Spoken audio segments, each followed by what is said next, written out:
Assalamualaikum warahmatullahi wabarakatuh.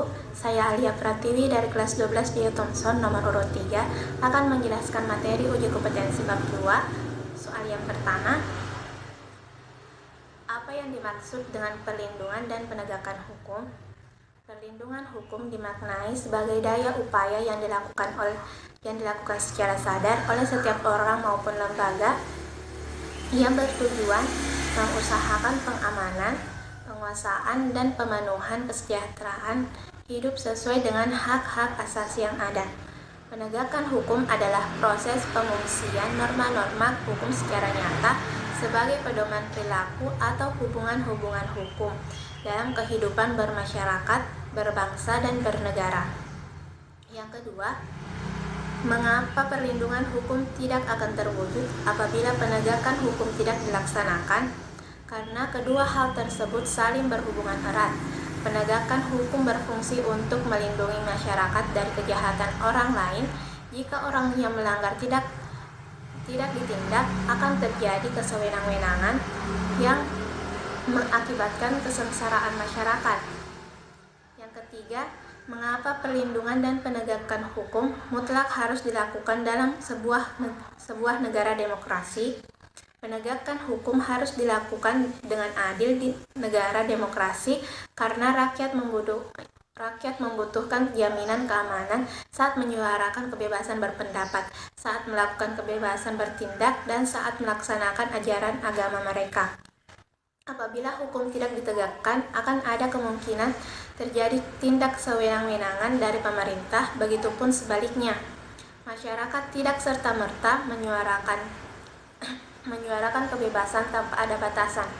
Yang keempat, bedakan peran polisi, jaksa, hakim, dan advokat serta KPK dalam proses penegakan hukum di Indonesia.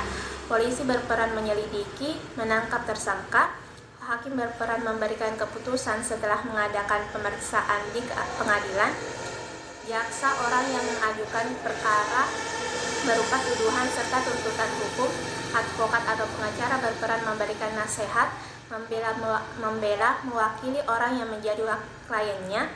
Peran KPK adalah melakukan penyelidikan, penyidikan, dan penuntutan dalam kasus pidana korupsi. Yang kelima, mengapa terjadi pelanggaran hukum?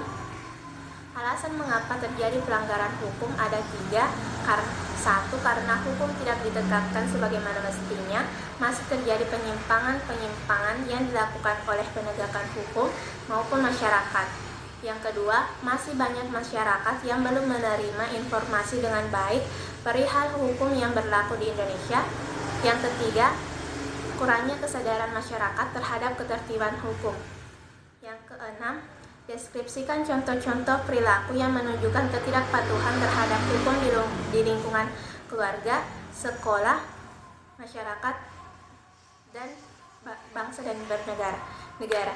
Jawabannya, contoh perilaku yang menunjukkan ketidakpatuhan hidup di berbagai lingkungan. Satu, lingkungan keluarga, yaitu tidak mematuhi nasihat, perintah, dan petuah orang tua, membuat kegaduhan di rumah, tidak mau membersihkan lingkungan rumah, berbicara dengan nada kasar kepada orang tua, berbuat jahil terhadap adik dan kakak.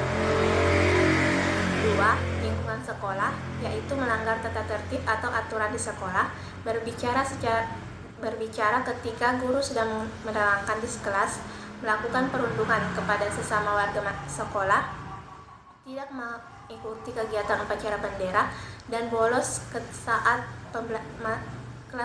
saat kelas dimulai. Yang ketiga, lingkungan masyarakat, menjadi pengedar narkoba, membunyikan suara musik dengan sangat keras, dengan sengaja melanggar norma, dengan sengaja melanggar aturan lalu lintas, dan membuang sampah. Yang keempat, lingkungan bangsa dan negara, tidak memiliki KTP, meneror masyarakat dengan bom, merusak fasilitas negara, merampok, dan mencuri. Mungkin cukup sekian yang dapat saya sampaikan. Kurang lebihnya mohon dimaafkan. Wabillahi taufiq wal hidayah. Wassalamualaikum warahmatullahi wabarakatuh.